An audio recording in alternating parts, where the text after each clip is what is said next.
Credo Mutua speaks of the Zulu history and how when the Chitari came to Zululand in ancient times, one of the first things they did to subjugate the divine human that they found, the Chitari divided the divine human into masculine and feminine, into male and female, man and woman. And this they did to subjugate the divine human, the Chitari. They have been identified as reptilian, but dominators. And this began what we know of as the history of humankind, but more specifically of mankind. And to understand what I'm talking about, to elevate this from purely what is between people's legs, their gender, biology, but to elevate it from this, we have women who are biologically female that aren't necessarily validated through their femininity, their physical femaleness. For whatever reason, they're women who are not given attention to because of beauty, or what we understand as beauty, what has been promoted as beauty or attractiveness. So they have more masculine traits. They seek to validate themselves through acting what they perceive to be masculine, male, dominating. And conversely, vice versa, we have men who are biologically male who are not validated through their masculinity, and they seek to be validated through femininity. But this is the confusion of where we're at in today's age, and this is what has been capitalized upon by the powers that be, by the Chitari, the reptilian dominators, the deep state. And this is to be understood, though, as an inward quality, masculinity, femininity, polarity, negative, positive.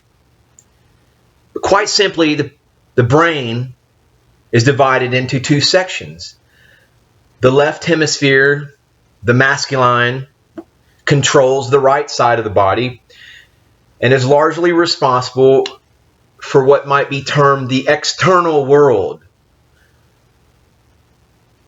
the primary function of logic, of ordering this external world. And the right hemisphere, the right side, the dreamy side, which the Chitari, the reptilian dominators, exist in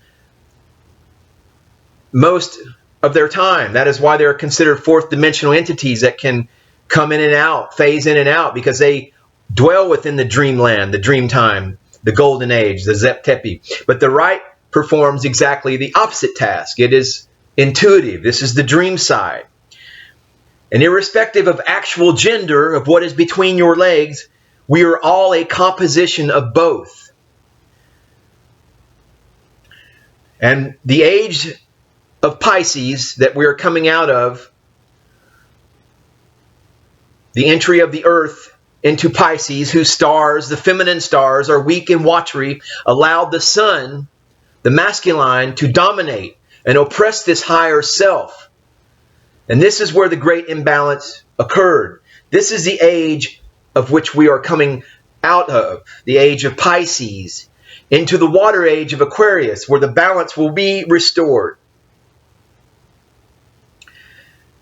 And this happened not only externally, and this is what we're coming out of in this dark age, Kali Yuga, with men oppressing and dominating women, but also internally, where the feminine, the poetic and intuitive, the spiritualizing force was beaten into submission.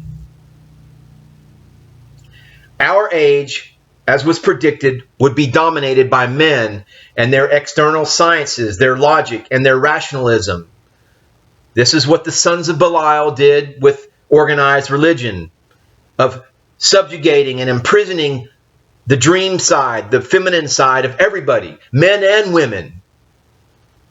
And Jesus, son of Zeus, was manufactured to meet this need, this requirement to dominate of men and their external sciences, their logic, their rationalism, dominating the feminine quality, the feminine dream, the power, the God mind. Jesus, the son of Zeus, was manufactured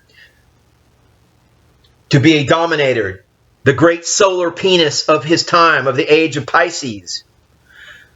And the Council of Nicaea in 325 AD, where Christianity was created by a pagan Roman emperor, where Jesus, the son of Zeus, the great solar penis, was manufactured to dominate the divine feminine. But you see, dear viewer, this is where we're at. This is where you must, I must, we must understand that the Christ consciousness is basically a perfect combination, a marriage of the two sides within that we all possess, regardless of what is between our legs. What is more important is what is in our hearts and how we balance the two polarities and bring forth the equal balance of the masculine and feminine.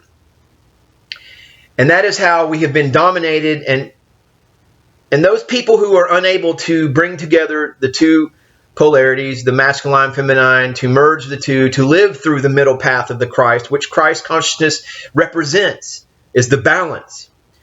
Those people who are unable to do so, whether they dwell within overly feminine qualities and they can't kind of order their life, be assertive, and vice versa, it doesn't matter. But what does matter is this union of opposites, this chemical wedding, this ceremony of the union of opposites that we must engage in daily.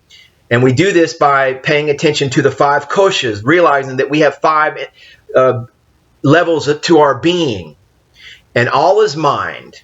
And the great journey is balancing the mind, balancing the koshas, the energetic, the intellectual, the mental, the emotional, the causal, all of these energetic and physical qualities, but also realizing that we, ultimately, each of us, as controllers of our own consciousness and our own mind, are sovereign. And we don't need anybody outside of us to dictate otherwise, including the great solar penis of Jesus. Namaste, namaskaram.